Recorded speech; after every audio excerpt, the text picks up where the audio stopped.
남문시장의 아침은 언제나처럼 부산했다. 박철민 30대 후반의 작은 과일가게 햇살 과일에도 이른 시간부터 손님들의 발길이 이어졌다. 그는 땀으로 축축해진 작업복 소매를 걷어올리며 연신 과일을 날랐다.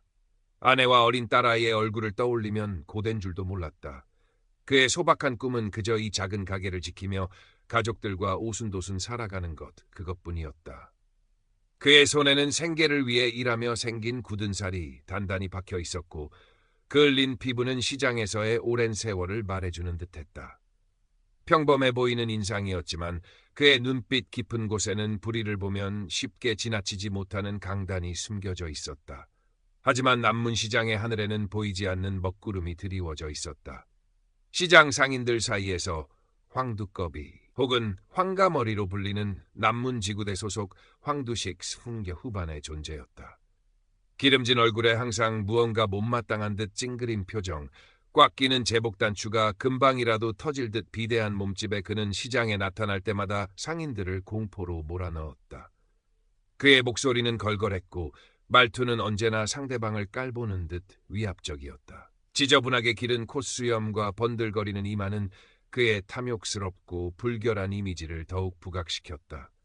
어이 박 사장, 오늘 과일 때깔 좋은데 어르신들께 좀 돌려야 하니 제일 좋은 놈으로 몇 개 챙겨봐. 오늘도 어김없이 황순경이 그의 가게 앞에 어슬렁거리며 나타났다. 그는 익숙하다는 듯 가장 크고 실한 사과와 배 몇 달을 집어들고는 계산도 없이 돌아서려 했다.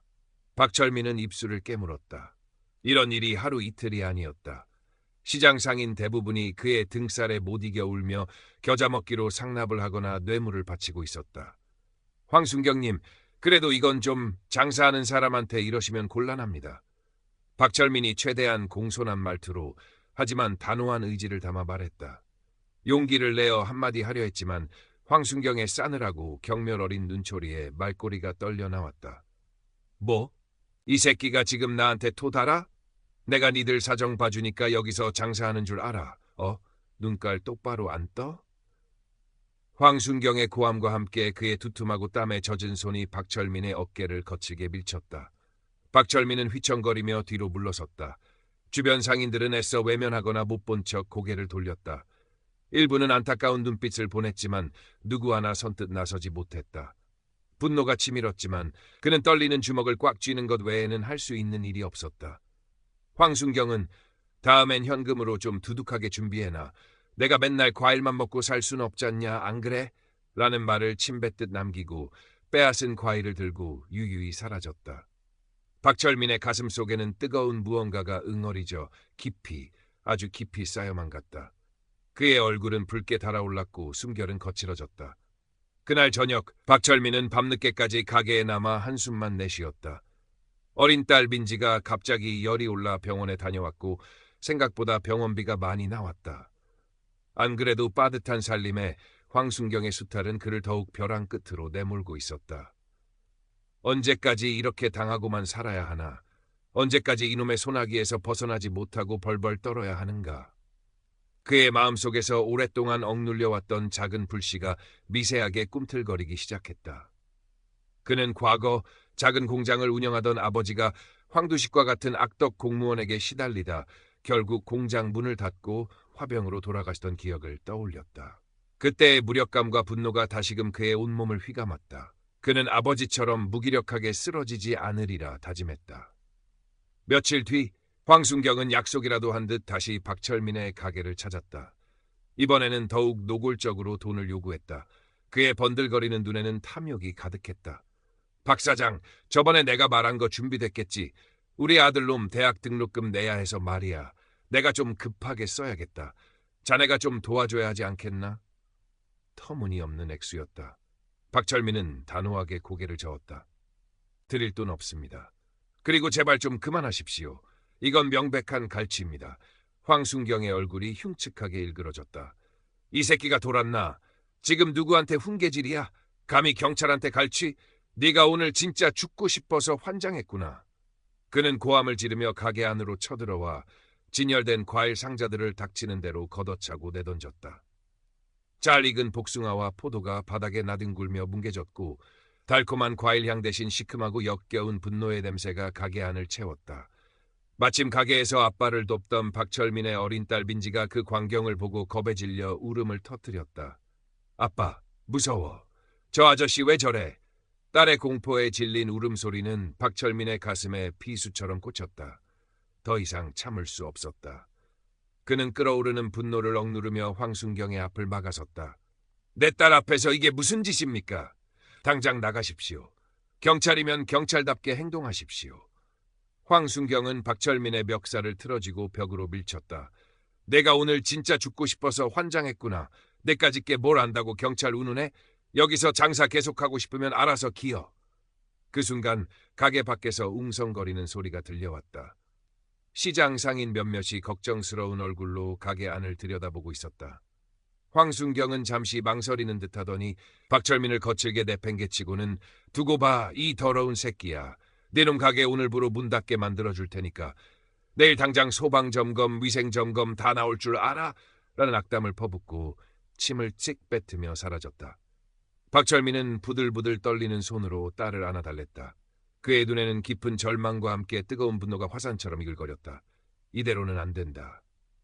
무언가 해야만 했다. 자신과 가족, 그리고 다른 시장 상인들을 위해서라도 이 악의 고리를 끊어내야 했다. 다음 날 박철민은 용기를 내어 남문경찰서 청문감사실에 황두식 순경의 비리를 구체적인 정황과 함께 익명으로 신고했다. 하지만 며칠 뒤 돌아온 답변은 예상대로였다. 증거 불충분과 내사 종결이라는 차갑고 관료적인 통보뿐이었다. 거대한 조직 앞에서 개인은 한없이 무력하다는 것을 그는 다시 한번 뼈저리게 느꼈다. 심지어 신고 사실이 어떻게 유출되었는지 황순경은 박철민을 찾아와 내 놈이 나를 엿먹이려고 해? 가소로운 새끼라며 더욱 심한 협박을 가했다. 절망감에 빠져있던 박철민에게 시장 한 귀퉁이에서 오랫동안 한약방을 운영해온 김영감 후반이 다가왔다. 그는 젊은 시절 잠시 형사로 일했다는 소문이 있는 시장의 터줏대감이었고 상인들의 존경을 받는 인물이었다. 박서방, 표정이 말이 아니구먼. 혹시 황두껍이 그놈 때문인가? 박철민은 김영감에게 자초지종을 털어놓았다. 김영감은 말없이 담배를 빼어 물더니 희뿌연 연기를 길게 내뿜으며 깊은 한숨과 함께 입을 열었다. 황두껍이 그놈 하루 이틀 그런 게 아니지. 시장에 거머리처럼 붙어서 상인들 피 빨아먹는 놈이야. 하지만 그렇게 감정적으로 나서선 될 일도 안 되네. 저런 놈들은 약삭 빠르고 교활해서 웬만한 걸로는 끄떡도 안 해. 증거, 아주 확실하고 빼도 박도 못할 증거가 필요해. 혼자서는 힘들 걸세. 김영감의 말은 캄캄한 어둠 속에서 한 줄기 빛을 발견한 듯 박철민에게 새로운 길을 제시하는 듯했다. 그래, 증거다. 황두식의 만행을 세상에 낱낱이 알릴 수 있는 확실한 증거를 잡아야 한다. 그리고 혼자가 아니라면. 그때 시장 한쪽에서 작은 인터넷 쇼핑몰 사무실을 운영하며 남문시장 이야기라는 소소한 유튜브 채널을 운영하기도 하는 젊은 여성 최미영이 우연히 황두식이 다른 과일 가게에서 상인에게 행패를 부리는 장면을 자신의 스마트폰으로 촬영하게 되었다. 그녀는 평소 황두식의 뻔뻔한 행태에 불만을 품고 있었지만 직접 나서서 문제를 제기할 용기는 없었다. 하지만 박철민의 딱한 사정과 김영감의 이야기를 전해 듣고 자신이 찍은 영상이 어쩌면 이 부당한 상황을 바꾸는 데 작은 도움이 될 수 있을지도 모른다고 생각했다. 그녀는 용기를 내어 박철민과 김영감에게 다가갔다. 사장님, 영감님, 저 혹시 이게 도움이 될까요? 최미영이 조심스럽게 내민 스마트폰 화면에는 황두식이 한 노점상 할머니에게 폭언을 하며 과일을 빼앗는 장면이 고스란히 담겨 있었다. 박철민의 눈이 번뜩 빛났다. 혼자가 아니었다. 함께 싸울 수 있는 동지가 생긴 것이다. 박철민, 김영감, 그리고 최미영. 세 사람은 그날 밤 김영감의 한약방 한쪽 골방에 비밀리에 모였다. 낡은 약재 냄새와 씁쓸한 결의가 뒤섞인 공기 속에서 황두식의 검은 실체를 밝히기 위한 그들의 위험하고도 절박한 계획이 시작된 것이다. 최미영은 자신의 IT 지식을 활용해 황두식의 평소 동선과 비리가 자주 일어나는 시간과 장소를 면밀히 분석했고 박철민은 위험을 무릅쓰고 그 현장에 잠입해 결정적인 증거를 수집하기로 했다.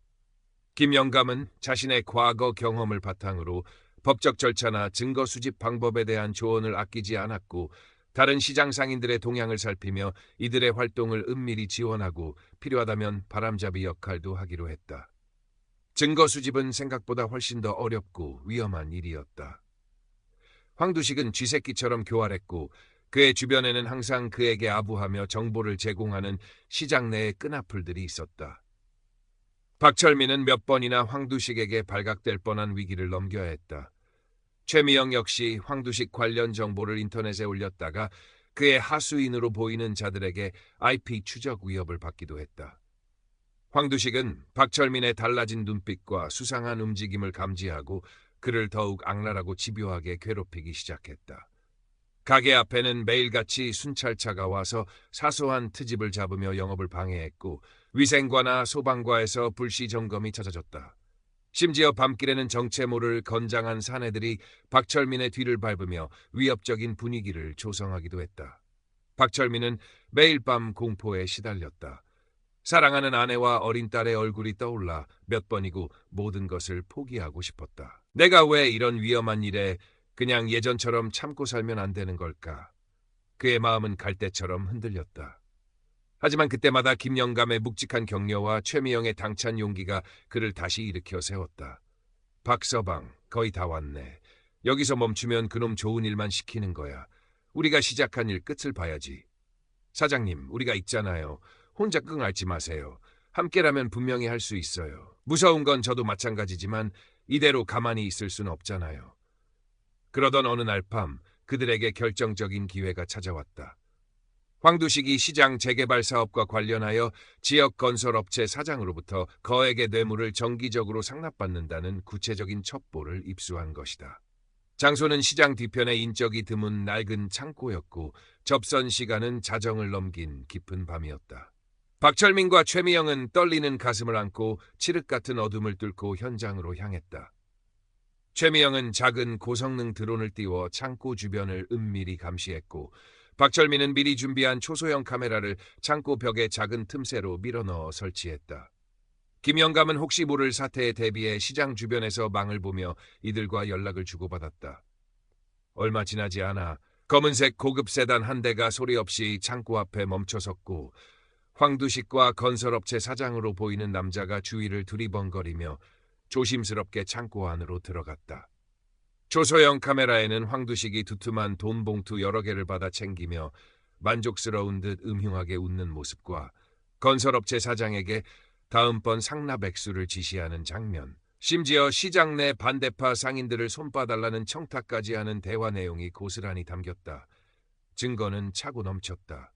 그 순간 밖에서 꼼짝 마! 황두식 내놈의 추악한 비리는 여기까지다 하는 날카로운 고함 소리가 어둠을 갈랐다. 박철민과 최미영은 깜짝 놀라 밖을 내다보았다. 황두식의 또 다른 비리, 특히 폭력 조직과의 유착관계를 오랫동안 추적하던 지역신문의 탐사보도 전문기자 한 명이 동료들과 함께 잠복해 있었던 것이다. 그들은 황두식의 뇌물수수 현장을 덮쳤고 당황한 황두식은 돈 봉투를 숨기려 허둥대다 도망치려 했지만 기자들과 뒤엉켜 몸싸움을 벌였다. 창고 안은 순식간에 아수라장이 되었다. 박철민은 더 이상 망설이지 않았다. 그는 창고문을 박차고 나가 황두식의 앞을 막아섰다. 그의 눈에는 더 이상 두려움이 없었다. 황순경, 아니 황두식 씨, 당신의 죄는 여기서 끝났소. 당신이 저지른 모든 악행에 대한 대가를 치르게 될 것이오. 최미영 역시 그동안 모아온 황두식의 다른 비리 증거들과 함께 드론으로 촬영한 생생한 현장 영상을 기자에게 즉시 넘겼다. 황두식은 사면 초가에 몰렸다. 그의 기름진 얼굴은 공포와 분노로 하얗게 질려 있었다. 그는 마지막 발악처럼 박철민에게 달려들려 했지만 이미 출동한 다른 경찰들에 의해 제압당했다. 다음 날 아침 황두식의 뇌물수수 현장과 그동안 시장 상인들을 상대로 저질러온 온갖 악행을 담은 탐사보도 기사가 지역신문 일면을 대문짝만하게 장식했고 최미영이 편집한 영상은 삽시간에 인터넷 커뮤니티와 SNS를 통해 전국으로 퍼져나갔다. 남문시장 황두꺼비의 실체, 비리경찰 황두식을 고발합니다 등의 자극적인 제목과 함께 그의 추악한 민낯이 만천하에 드러난 것이다. 여론은 그야말로 들끓었고 경찰 상부에서도 더 이상 황두식을 비호할 수 없었다. 청와대 국민청원 게시판에는 황두식의 엄벌을 촉구하는 글들이 쇄도했다. 즉각적인 대대적인 감찰이 시작되었고 황두식은 직위 해제된 채 강도 높은 조사를 받게 되었다. 그의 주변에서 그에게 빌부터 호가호위하던 몇몇 인물들 역시 줄줄이 조사를 받게 되었다는 소문이 파다했다. 황두식이 사라진 남문시장에는 오랜만에 진정한 평화가 찾아왔다. 상인들은 박철민과 최미영 그리고 김영감에게 진심으로 감사 인사를 전하며 함께 기뻐했다. 어떤 상인은 박철민의 가게에 과일 한 상자를 선물했고 어떤 할머니는 최미영의 손을 잡고 눈물을 글썽였다. 박철민은 자신이 영웅이 된 것보다 그저 다시 예전처럼 자신의 작은 가게에서 마음 편히 땀 흘려 일할 수 있다는 사실에, 그리고 더 이상 황두식의 그림자에 떨지 않아도 된다는 사실에 깊이 안도했다. 그의 얼굴에는 오랜만에 편안한 미소가 떠올랐다.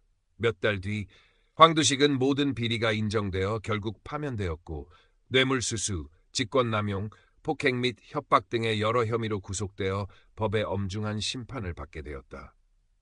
재판 과정에서 그의 추악한 과거 행적들이 추가로 드러나면서 그는 사회적으로도 완전히 매장되었다. 그의 몰락은 시장 상인들에게 큰 위안을 주었지만 동시에 그들은 이번 사건을 통해 많은 것을 깨달았다. 불의에 침묵하지 않고 함께 연대하는 것의 중요성을, 그리고 작은 개인들의 용기가 모이면 거대한 악도 무너뜨릴 수 있다는 소중한 진실을 말이다. 남문시장 상인들은 이번 일을 계기로 자발적으로 남문시장 바로 세우기 상인 자치회를 결성했다. 앞으로 시장에 닥칠지 모를 또 다른 부조리에 함께 맞서 싸우고 서로의 권익을 보호하기 위해서였다. 박철민은 상인들의 추대로 자치회의 작은 일꾼이 되어 굳은 일을 마다하지 않았고, 최미영은 남문시장 이야기 유튜브 채널을 더욱 활성화시켜 시장 소식뿐만 아니라 지역사회의 다양한 문제점들을 알리고 공론화하는 역할을 하기 시작했다.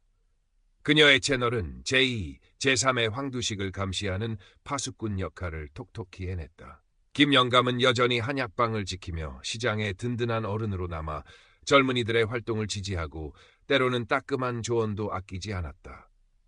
어느 밝게 갠 초여름날, 박철민은 사랑하는 아내와 이제는 웃음을 되찾은 딸 민지의 손을 잡고 활기 넘치는 남문시장을 거닐었다. 사람들의 얼굴에는 생기가 넘쳤고 시장 구석구석에는 희망의 기운이 감돌았다. 그의 마음속에는 더 이상 과거의 두려움이나 무력감 대신 잔잔한 평화와 따뜻한 연대의 온기가 가득 차 있었다. 정의를 위한 싸움은 어쩌면 아직 끝나지 않았을지도 모른다. 세상 어딘가에는 여전히 제2, 제3의 황두식이 존재할 테니까. 하지만 박철민은 이제 알고 있었다.